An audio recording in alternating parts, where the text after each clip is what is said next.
Assalamualaikum warahmatullahi wabarakatuh. Selamat sore pemirsa.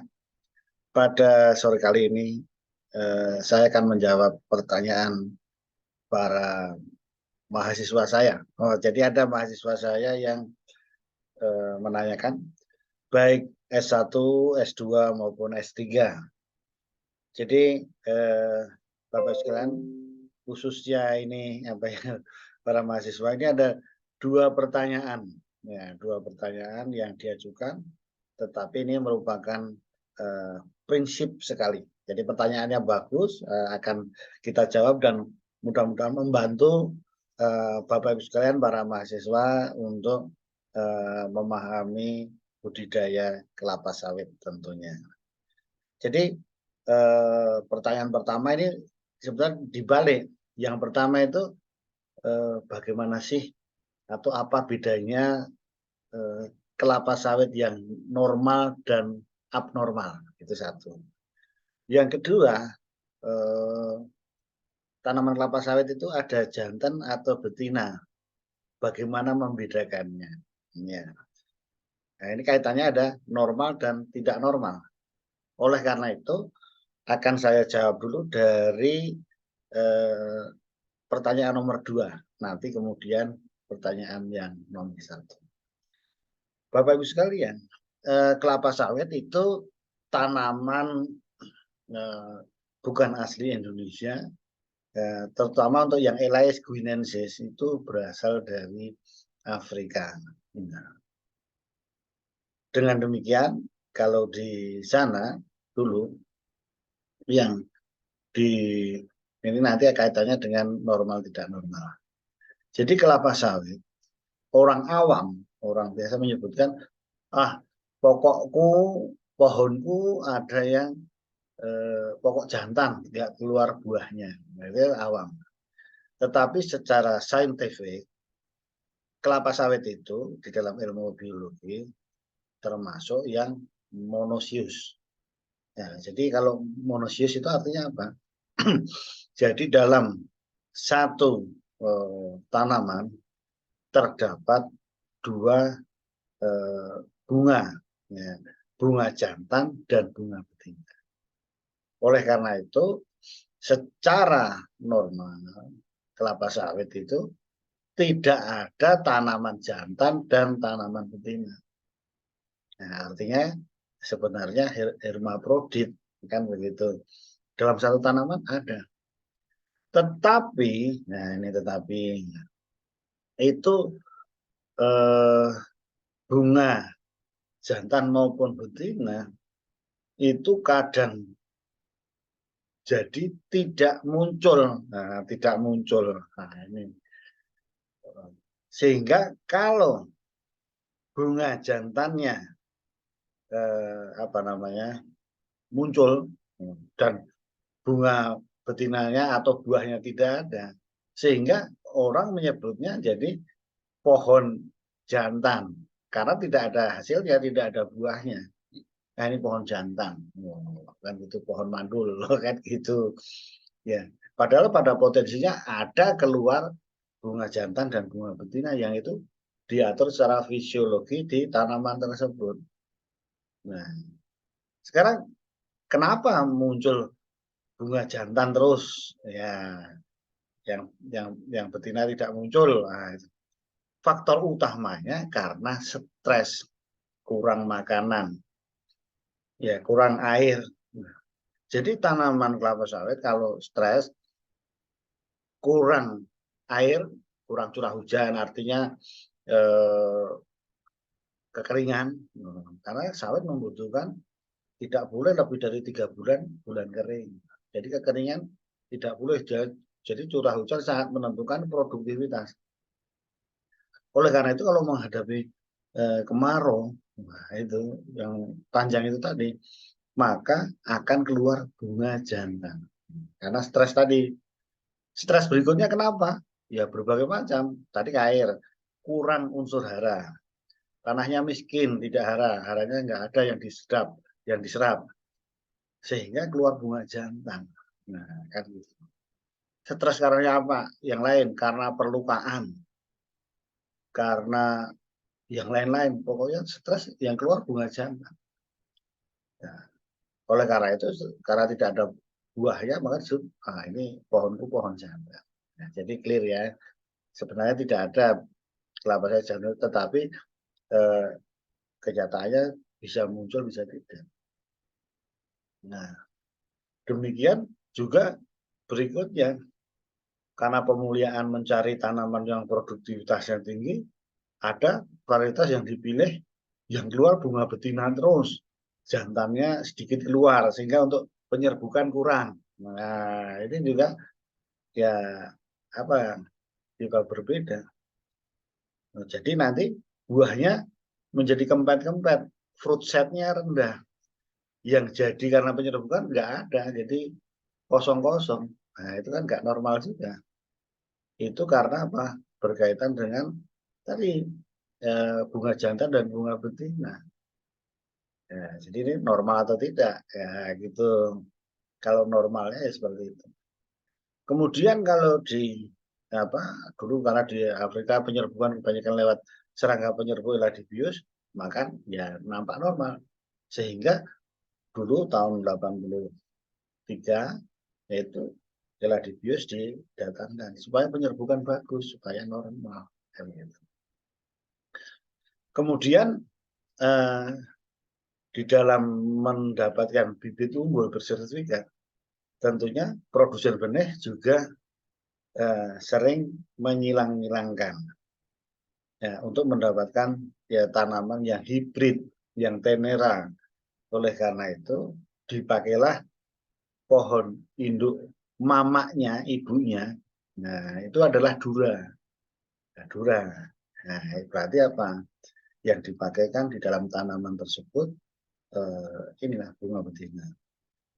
Tetapi polennya, polen itu yang jantannya, ya, dari pohon yang terpilih yang lain itu dikawinkan. Ya, polen merupakan jantannya ya. Nah, sehingga yang dipilih sebagai pohon yang menghasilkan polen untuk pemuliaan tadi disebut pohon bapak, pohon jantan. Nah, gitu loh. Ya itu karena memang berdasarkan kegunaan pemuliaan untuk mengawinkan.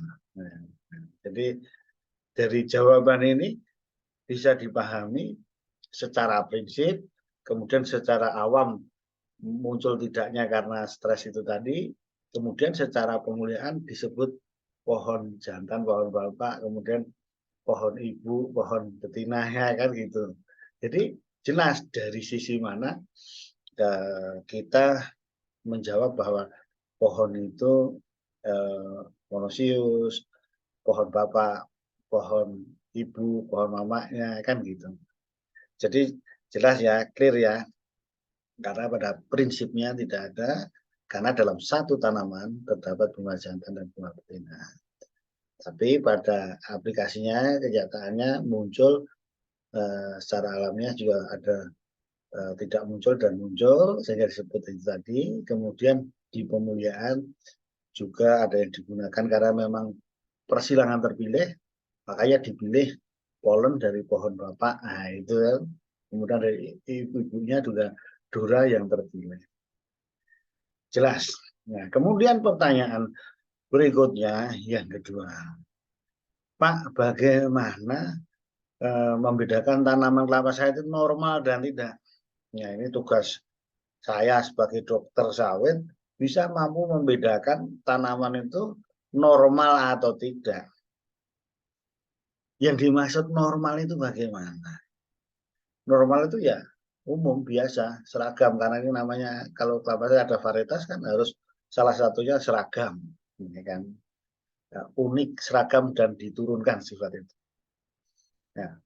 Oleh karena itu harus dilihat dari apa dinamakan normal. Dari segi bentuk, dari segi warna, dari segi ukuran, ya kan? Bentuk, warna, ukuran. Ya. Kemudian kalau penyebabnya itu juga berbagai macam. Bisa karena penyebab abiotik, ya, dan penyebab yang Nah, penyebab yang biotik dan penyebab yang genetis. Ya, salah satu abiotik tadi adalah genetis. Memang sudah genetiknya, turunan secara gennya seperti itu. Jadi kita lihat apakah bentuknya normal, warnanya normal, ukurannya normal, nah, kan gitu. Nah, ini penyebabnya berbagai macam tadi. Ada yang karena hama penyakit, itu biotik ya. Kemudian abiotik karena terbakar, kena petir dan sebagainya, atau genetis. Nah, kan gitu. Oleh karena itu kita contohkan. Sekarang yang abnormal seperti apa, Pak? Gitu. Sekarang abnormal apa dulu? Nah, contoh yang kita bahas yang pertama adalah abnormal karena bentuk. Bentuknya tidak normal. Ya. Dari segi ukurannya, ya misalnya kita lihat biar lebih jelas ya ini apanya. Dari ukurannya ada yang kerdil misalnya. Ya, gitu. Tadi ada yang kerdil. Ya, coba ini kita contohkan yang penyebabnya genetis ya. Ini bentuk dari segi bentuk yang tidak normal. Contohnya penyakit Crohn disease. Daunnya pada bengkok-bengkok. Nah, itu bengkok-bengkok. Ini kan nggak normal. Kalau normal kan nggak bengkok, bagus. Jadi dari segi bentuk. Nah, ini kita sampaikan berbagai macam ya. Ini tadi masih Crohn disease, penyakit tajuk. Nah, ini tidak kita bahas. Kemudian ada lagi mahkotanya pelepah patah, crown fracture. Nah, kan gitu. Kemudian patah pelepah, pelepahnya pada patah. Ini kan nggak normal. Nah, kan ini. Udah 3 ya. Kemudian ini nggak normal karena bentuk. Nah, sekarang karena warna. Nah, contohnya adalah kimera. Jadi pelepah daunnya pada kuning-kuning. Nah, ini kuningnya bentuknya teratur dan tegas. Nah, ini karena genetik tadi kimera. Nah, inilah gini seperti ini. Ini kan tidak normal. Normalnya seperti apa? Hijau semua. Ya, ini karena warna ini kimera ya kan. Nah, kemudian gigantisme. Ini dari segi bentuk dari ukuran. Ukurannya gede banget, raksasa, gigantisme. Nggak ada buahnya lagi. Nah, begitu. Palma steril. Nah, ini bentuknya seperti ini dan nggak keluar buah tadi. Namanya nggak normal juga. Nah, berikutnya yang erectus. Tanamannya harusnya bentuknya profilnya bagus, ini tegak. Tegang. Nah, gitu. Erectus. Nah, kan ini nggak normal dari segi bentuk. Nah, kemudian pertumbuhannya roset, nggak teratur, disebut vivipari. Nah, dari bentuknya nggak normal. Namanya abnormal. Jadi yang abnormal banyak sekali. Tanamannya berputar yang harusnya nggak berputar ini normal ya kan. Ini tidak normal berputar seperti ini.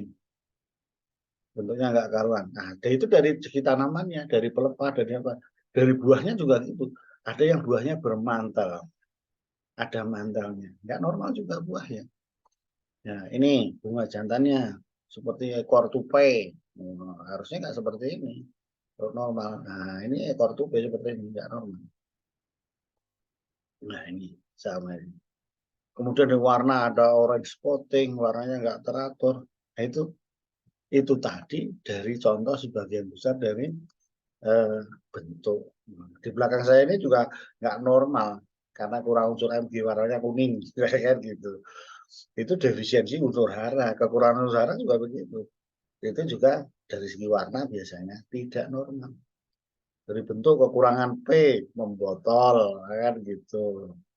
Jadi itu semua kita bisa mendiagnosis, mendeteksi baik tanaman yang normal dan tidak normal. Di bibit juga terlihat tanaman yang bentuk lalang, berbentuk kerdil, ada yang berputar, cok, nah, gitu. Dari bibit juga itu semua. Nah, jadi Bapak itu sudah jelas ya, abnormal itu bisa dari warna, bentuk, ukuran. Nah, yang penyebabnya bisa penyakit atau hama bisa jadi abiotik. Nah, tadi kemudian secara genetis. Jadi secara umum itu bisa menjawab ya, bagaimana yang normal dan bagaimana yang tidak normal. Yang tidak normal itu apa saja. Nah, gitu. Kemudian tadi tentang kelapa sawit jantan dan betina tadi jelas ya. Demikian pemirsa, mudah-mudahan bisa menjawab pertanyaan dari para Bapak Ibu mahasiswa saya, baik S1, S2 maupun S3. Terima kasih atas perhatiannya. Semoga bermanfaat. Assalamualaikum warahmatullahi wabarakatuh.